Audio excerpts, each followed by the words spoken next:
Saya mendengar kabar berpulangnya Glenn Fredly Rabu malam. Saya tengah bersiap menuju live Mata Najwa di studio ketika Dr. Tompi menyampaikannya.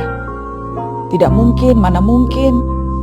Saya masih berupaya menyangkal apa yang saya dengar dari Dr. Tompi. Sampai akhirnya saya menyerah dan kami bertangis-tangisan di telepon.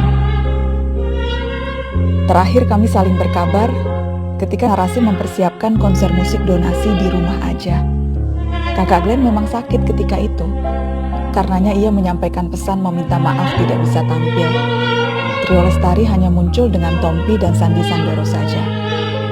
Tapi kakak Glenn sempat mengirimkan video rekamannya bernyanyi Rumah Kita. Itu video penampilan terakhirnya, kata Dr. Tompi ke saya. Saya ingat beberapa kali mengingatkan untuk mengirim video rekamannya menyanyikan Rumah Kita. Sudah buat videonya, ditunggu ya kak, kalau belum ada kakak Glenn Fredly belum lengkap video ini.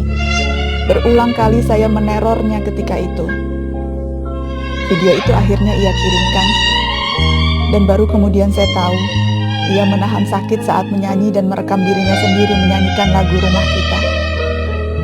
Saya membaca lagi percakapan itu. Tambah hancur hati saya. Ya Allah, andai saja saya tahu itu akan menjadi percakapan terakhir kami. Saya mengenalnya sejak lama. Berulang kali ia tampil di Mata Najwa. Dan ia tidak pernah hanya bicara tentang musik. Kakak Glenn bicara banyak hal lain tentang demokrasi, toleransi, dan pentingnya berbagi kasih. Kami juga sempat berkeliling. Ia pernah ikut saya ke Makassar dan saya pernah ikut kakak Glenn ke Ambon. Jika diingat-ingat kembali, momen-momen penting dalam karir saya selalu ada kakak Glenn. Ketika saya menutup perjalanan karir saya di Metro TV, kakak Glenn dan Dr. Tompi hadir khusus memandu acara perpisahan. Ketika saya galau masa-masa jeda dari televisi, kakak Glenn mengajak saya yang tidak bisa menyanyi ini untuk tetap terlibat dalam konser ulang tahunnya. Kakak Glenn meminjamkan panggungnya yang megah itu dan memberi saya tempat untuk tampil. Ketika saya memutuskan memulai perjalanan baru membangun narasi, kakak Glenn juga salah seorang pertama yang tanpa pikir panjang mengatakan siap bergabung. Bermodal nekat, saya memberanikan diri melamar seorang Glenn Fredly, memintanya membuat program khusus bersama Dr. Tompi di narasi. Padahal bentuk narasi seperti apa di awal-awal itu juga belum jelas. Tapi ia percaya pada kami. Sedemikian percayanya sehingga membatalkan rencananya membuat program serupa di televisi nasional dan memilih narasi sebagai rumah barunya. Ia sangat populer sebagai musikus yang menembangkan cinta. Lagu-lagu syahdunya minimal pernah didengar sekali dalam seumur hidup oleh penduduk Indonesia manapun. Bagi banyak kaum muda, salah satu atau dua lagu kakak Glenn akan mengingatkan mereka pada satu fase dari masa muda yang mengharu biru.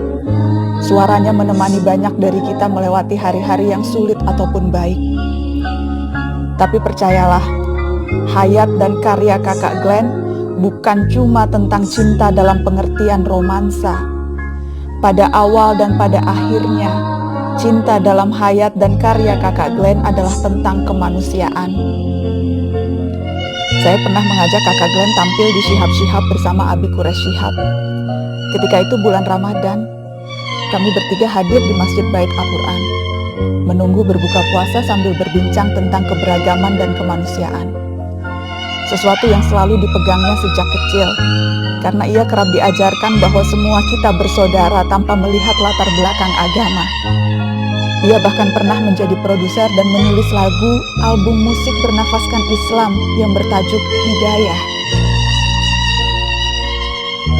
Dia adalah sahabat kaum marginal, dari soal GKI Yasmin, petani Kendeng, warga Tanjung Benoa dan Aru, keluarga Tapol Maluku dan Papua, dan banyak lagi. Ia adalah pembela hak asasi manusia yang gigih walau tanpa banyak orasi. Para aktivis bisa memberi kesaksian yang terang benderang soal satu ini. Dan sekali lagi tentang cinta dalam kehidupan kakak Glenn, mungkin Indonesia Timur adalah cinta terbesarnya. Ia kerap bicara soal kesenjangan yang ia lihat di kampung halamannya di Indonesia Timur. Tidak, ini bukan tentang Ambon atau Maluku yang merupakan tanah kelahirannya belaka, tapi seluruh tanjung dan selat pantai dan bukit, hutan dan desa-desa di seluruh pelosok timur Indonesia.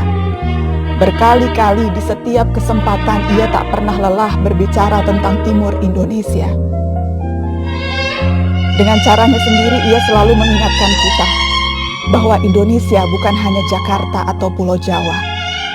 Glenn Fredly adalah juru bicara dengan suara paling indah tentang keberagaman Indonesia dan betapa keberagaman itu masih timpang di sana-sini.